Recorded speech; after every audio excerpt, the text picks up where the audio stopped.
welcome to another Southern Farm family story right here on CrissyO's Clucky Chronicles. Now, I'm CrissyO, and I'm coming to you on this live premiere Monday from my Eastern North Carolina homestead right here at a new time, 7 p.m. Eastern Standard Time on Monday. Yay, I think I already said that, but anyway, let's chat a little bit.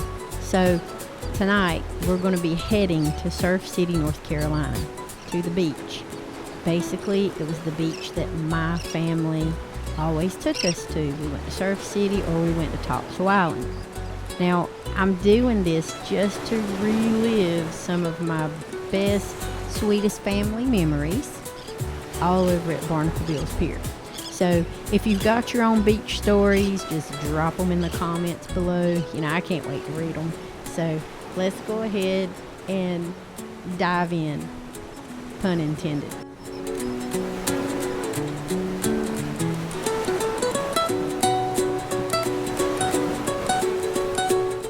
Now, back in the late 1970s, my Papa Charlie and Granny Ludi Bell, they were really good friends with the owners of Barnacle Bill's pier in Surf City.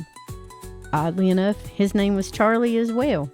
And they had family, they had Doug and Kathy and all of them down there around Barnacle Bill's pier, so we got to know them fairly well. Now, as a child, it didn't really mean a whole lot to me other than, hey, this is Granny and Papa's family and friends, or extended family and friends. I don't even think we were kin to them. I just think that we were just friends. You know how it is when you're a kid and your family has friends, but every time you see them, they kind of act like family and they do stuff for you. They're really good people.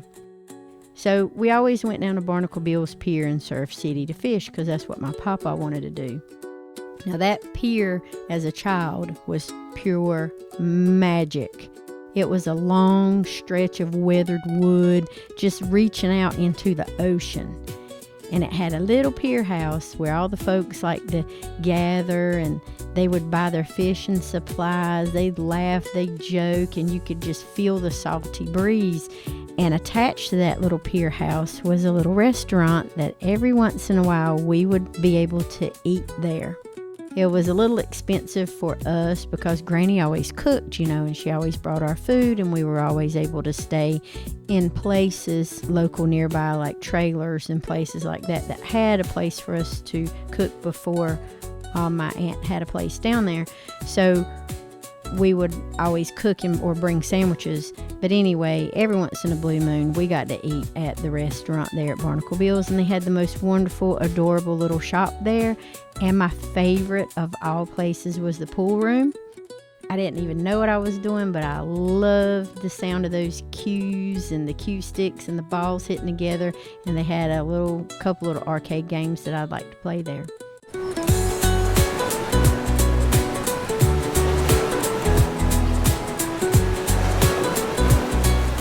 So for me as a kid, just thinking back on that, I can literally still hear the boards like creaking under my feet and hearing the waves crashing below.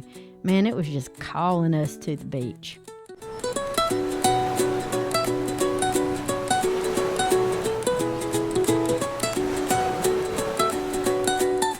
To top things off, Granny had this old white Ford station wagon. She didn't run the AC, of course, but she'd pile us all into that station wagon for that trip, which seemed like it took forever, even though it really didn't. It took maybe an hour and a half, 2 hours maybe at max. So she would put pallets, which you guys was called quilts, in the back of it. And us kids would sit in the back with that big cooler. The windows was rolled down and the little side windows on the back of that station wagon were propped open.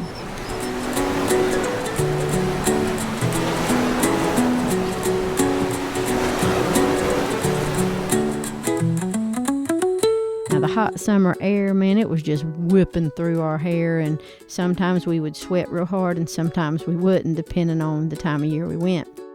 It's not that we didn't really mind the heat, but we were just too excited and didn't care. We just knew we were going to the beach, getting the water in the waves.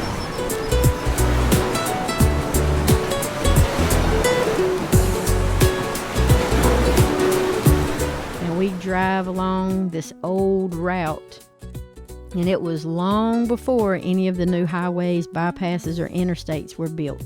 So we had a lot of 2-lane roads that we went through. And I absolutely enjoyed that trip.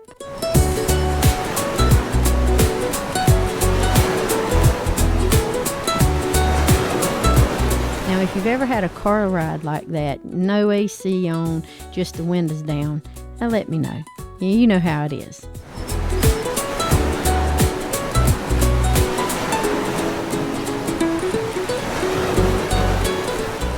So on the way to Surf City, we'd always stop at our halfway point at this place called Davis Variety Store. It was near Holly Ridge. It was literally a little roadside treasure. It was just stuffed with like snacks and trinkets and ice cold drinks and ice cream.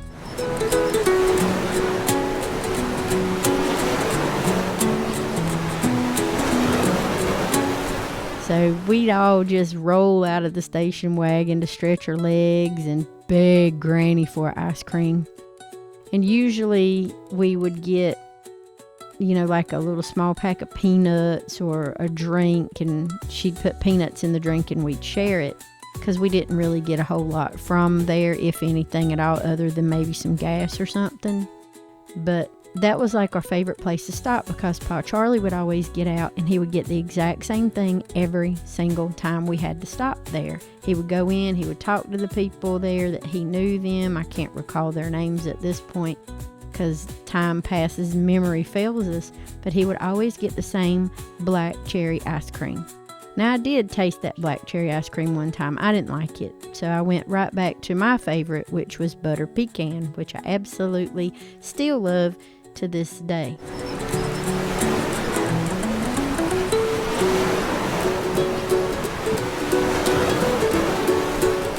After we'd finish up at Davis Varieties, just past Davis Variety, we'd start looking for the chimneys from the old military barracks near Camp Lejeune. Now, those were tall, weathered stacks. Man, they stood like sentinels along the road. And then when we spotted them, we'd start getting a little bit excited, play fight, pick with each other a little bit, and we'd start telling Granny, hey, we're almost at the beach, because obviously she was our driver.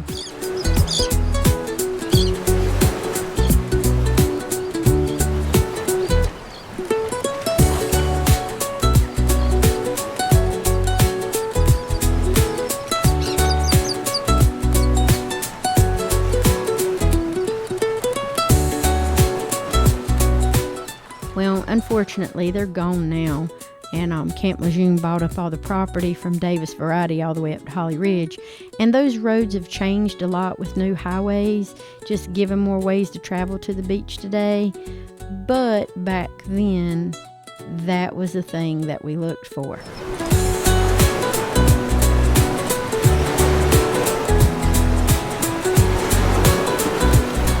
Now, also, that stop meant that we were near the turning bridge. We were getting near that old swing bridge. It was built back in the 1950s. And the fun part was it shook a little bit as we drove over it, making a thumpity-thump sound that felt like the heartbeat of the beach, literally.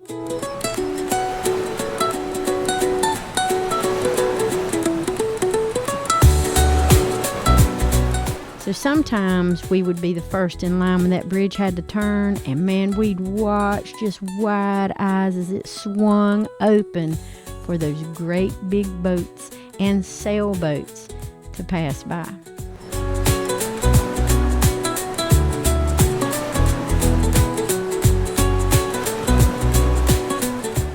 When we finally rolled into Surf City, Barnacle Bill's pier was the heart of our day, literally. Pa Charlie and Granny Ludy Bell and whoever else grown up was with us, like my aunts or whatever, they would, go to the pier house, look around, talk to friends and people who they'd known through way out the years, all the way through the 40s, the 50s, the 60s, folks that they had known forever.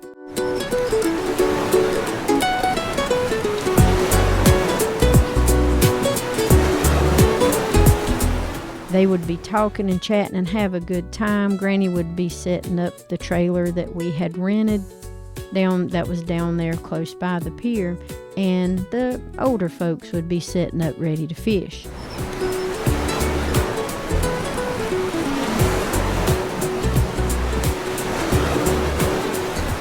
That was the highlight of Pa Charlie and my uncles and everybody's day and night, was to set up to fish. They would cast the lines off the pier, just hoping for some type of big catch or something.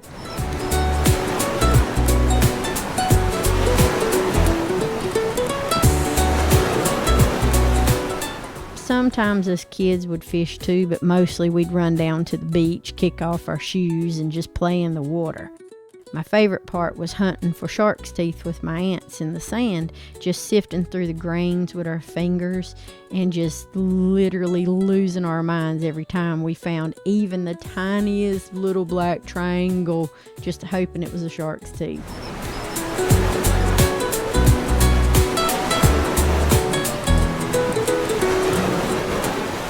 So I'd tuck them in my little pockets, or I would put them in the sand bucket so I wouldn't lose them. That was just fun little treasures from the ocean.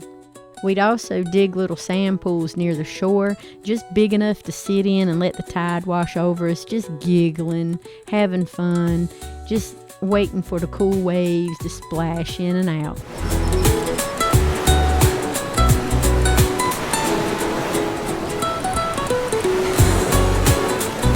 And walking on the wet sand and in the edge of the surf was the absolute best. It felt just firm and easy, and the water tickled our toes. But man, trying to walk through all that dry, sugary, thick sand to find a spot or to go back to the car, tiresome. Absolutely tiresome. And if you guys know that feeling, you know what I'm talking about.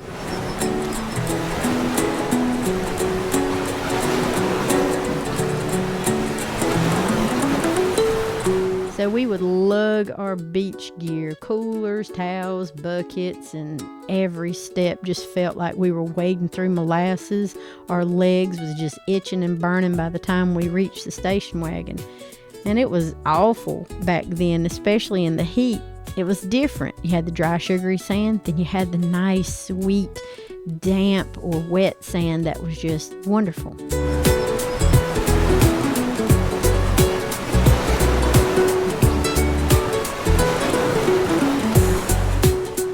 And then, you got to think about the sand castles when we were out there. I was awful at building sand castles. Mine were the worst looking ones ever made. It was lumpy, falling apart, but I didn't care. It was fun. We dug in the sand. We looked and felt for sand fiddlers or sand fleas, whatever you guys want to call them or talk about them. We called them sand fiddlers, and we would hand them over for bait back in the day. I loved the sand and the waves and just the freedom of the beach days as a kid. Now at night, while Pa Charlie and some of the other adults were fishing, a lot of times they would fish all night. And sometimes if we didn't really have a place to stay, Granny would lay out an old quilt right there on the pier. And we'd just curl up under the stars, the ocean literally singing us to sleep with its waves. The pier lights glowed kind of soft, and the air just smelled of salt and fish bait. Kind of a strange kind of comfort, but I'll never forget that.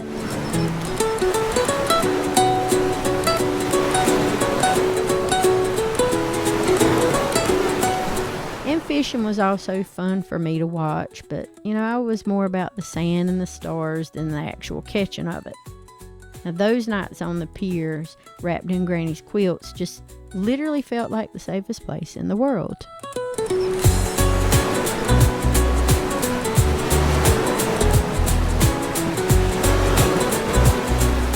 Our Surf City days weren't really complete without stopping at a few local hot spots for us, because back then there wasn't a lot of places for you to shop or find stuff or grab things, We'd grab a bite at Max's Pizza, which was just over the Turning Bridge, or Bat's Grill. It was simple, hearty food, just tasted so good after a day in the sun. Now, the local IGA on Topsail Island had this little side shop. It had the best novelty items, and we always would stop by Burt Surf Shop, pick up, the shell necklaces, sunscreen that smelled like coconuts, and just had a good time there visiting, and little mom and pop shops were along the way that we could stop in and visit.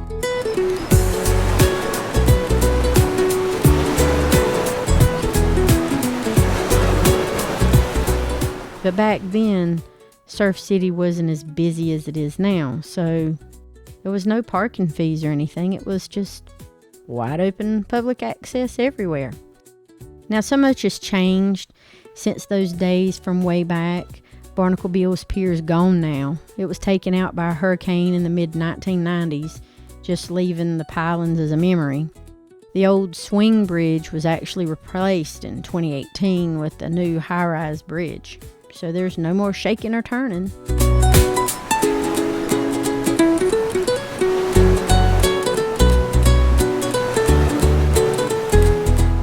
And Surf City's really grown a lot. There's more homes, more tourists, more parking fees. It kind of makes you miss the old days of going to the beach and parking anywhere you want it to. You know what hasn't changed? The sunrises and the sunsets on the beach. Seagrass swaying in the wind, and sand blowing on your legs. It's just a special kind of calm that still feels the same even though things have changed around you.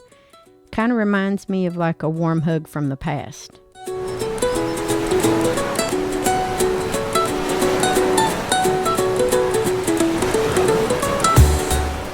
Now those beach trips, man, they taught me to love nature. The waves, the sunrises, the sunsets, the sandpipers, the sand fiddlers, the fish, and just everything.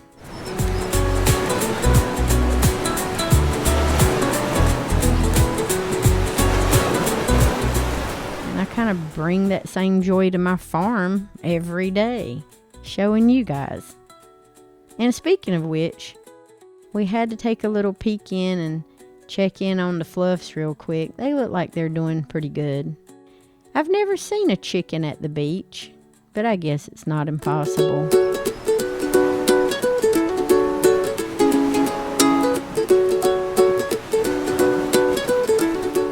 Everything here on the farm's doing pretty good. And I do appreciate y'all for joining me tonight. And if you love this Surf City tale, just hit the subscribe and like button. We're aiming for 1,500 subs this month and a large giveaway of a free PDF guide on how to hatch and raise and basically grow your own chickens.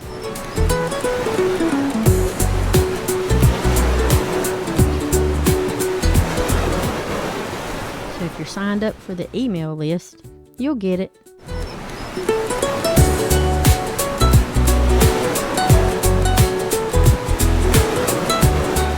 Anyway, if you want to share your favorite beach memory below, I'll be reading them and I'll be responding back to them. Don't forget to visit CrissyOshow.com for more farm stories. And don't forget, treat your flock with some Grub Terra's Black Soldier Fly Larvae. There's 10% off my link listed in the description box below.